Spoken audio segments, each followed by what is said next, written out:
are watching the Friday edition of Platinum Northwest TV News. Good evening and thank you so much for joining us. I'm Philadelphia Mangoeng. Let's take a look at the leading top stories. First, our Police Minister Senzo Mchunu addressed the media in relation to the Zamazamas, and Miss South Africa Mia Leroux has withdrawn from the Miss Universe due to health issues. In the business news, uncertainty around the December petrol prices, and in the sports news, Danny Jordan has congratulated Higgebroos and Bafana after qualifying for the AFCON. We begin here. Minister Senzo Mchunu held a media briefing at the Stilfontein community hall to address the country in the recent events where some South Africans and illegal foreigners are underground at an abandoned mine. The main thing that we came here for was to make an assessment of progress and challenges on Operation Valumkoti. But we also came here to make sure that we intensify all efforts to uphold the law, that is the law in the country, because the main thing that the country like South Africa needs is stability, which flows from ensuring that there is always upholding of the law by law enforcement. So they briefed us thoroughly. I don't know how many slides.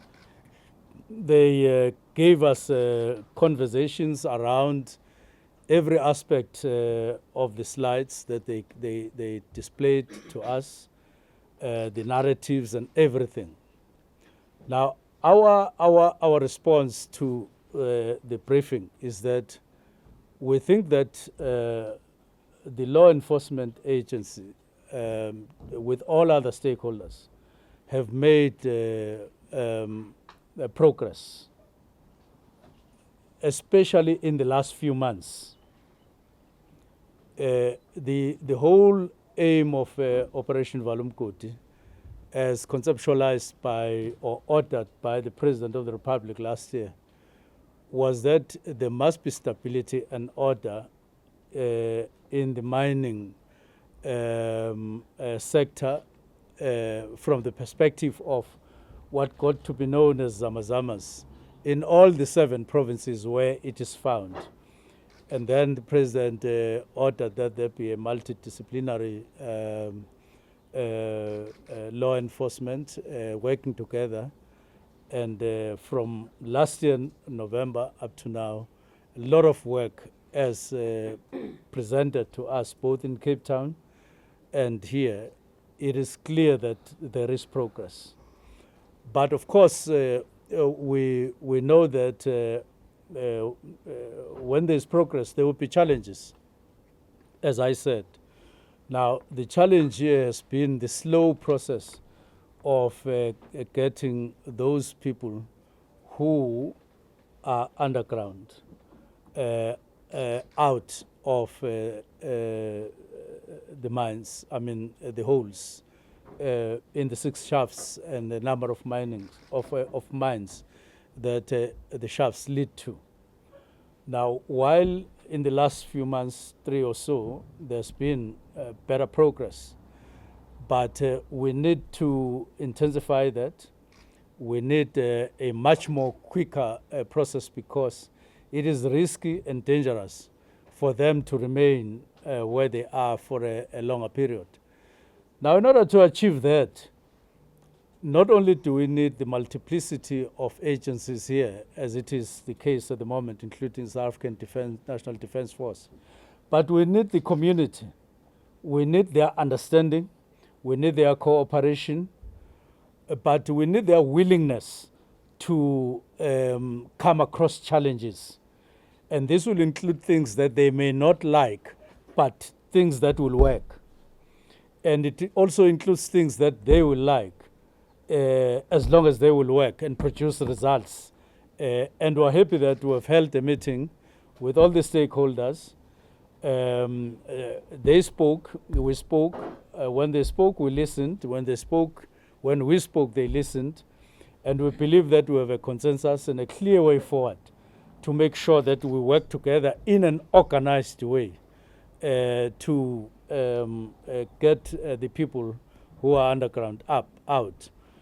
One significant thing was to enroll the services via an agreement with the mining rescue teams. Those are people who have experience of rescuing people in situations like this over years. They have the expertise, they have everything. They have agreed to be part of us, hence the meeting that is going to be convened by the MEC for Safety in Northwest at 5 o'clock. They will take part.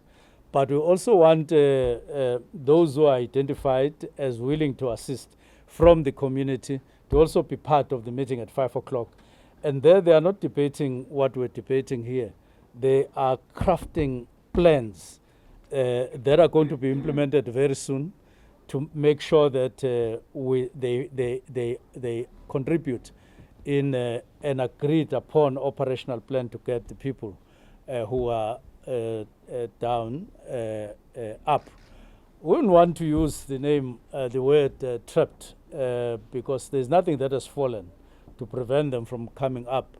But it just is a matter that required this understanding that we believe we have achieved, that it gets conveyed in a cooperative manner, that they get the message that everybody needs to come up and the problem gets resolved.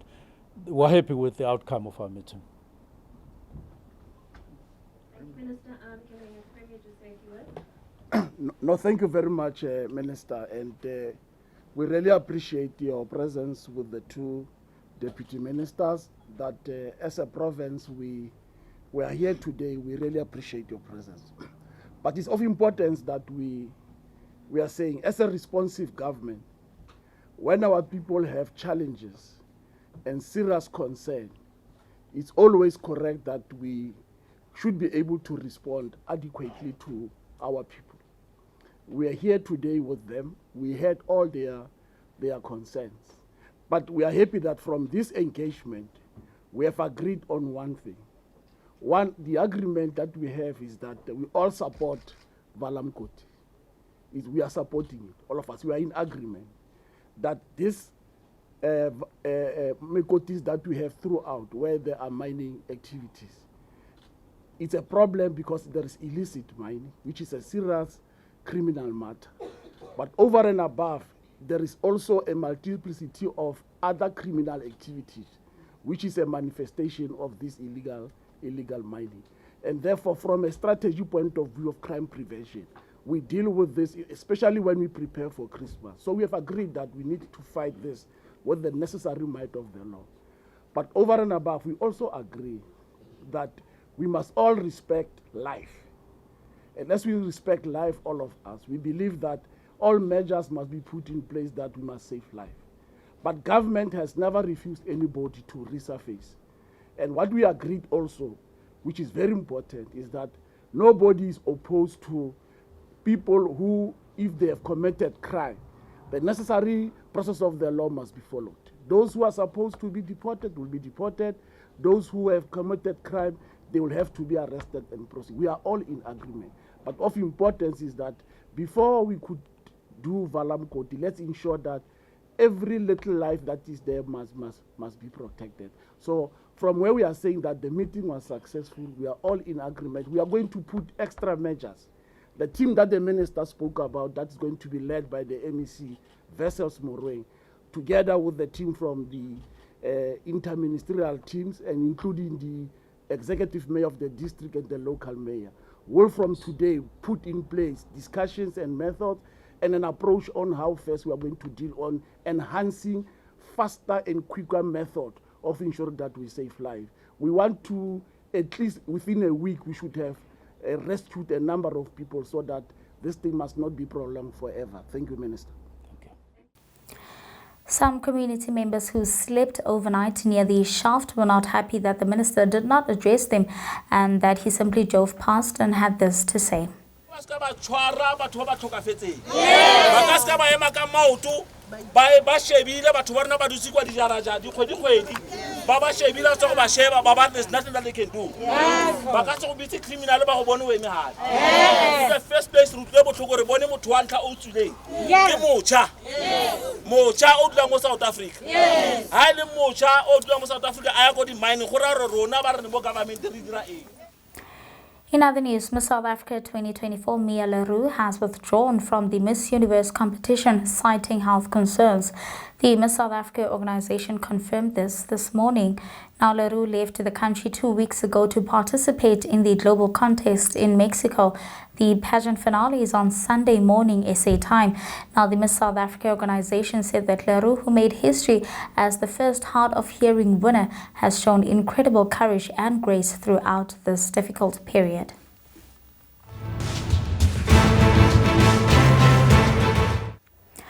Moving on to international news now, approximately 10.3 million people caught measles last year, a 20% increase compared to 2022, a new study has estimated.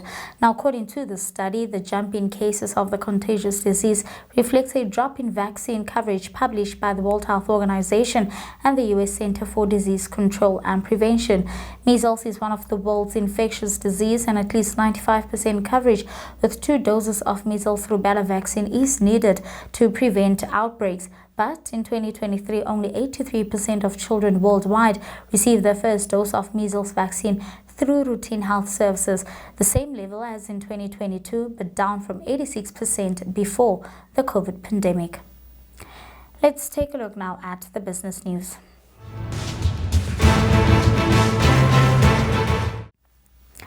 In the business news, mid-month data from the Central Energy Fund points to a volatile path for petrol and diesel prices heading into December. The data from the CEF shows that the petrol prices are slated for a small cut of between 5 to 16 cents per litre, while diesel prices are set for a hike and around 38 cents per litre. Should current market condition persist until the end of the month, this would lead to a mixed result for fuel. However, markets have been highly volatile going into November, and analysts anticipate that this volatility to persist for a while, meaning that the final outcome could be quite different. The Department of Mineral Resources and Energy has noted that its daily snapshots are not predictive and do not encompass other possible modifications, such as slate levy adjustments or retail margin changes. The department determines these adjustments considering various factors at the end of the month. And that's all from the business news. Your sports update follows next.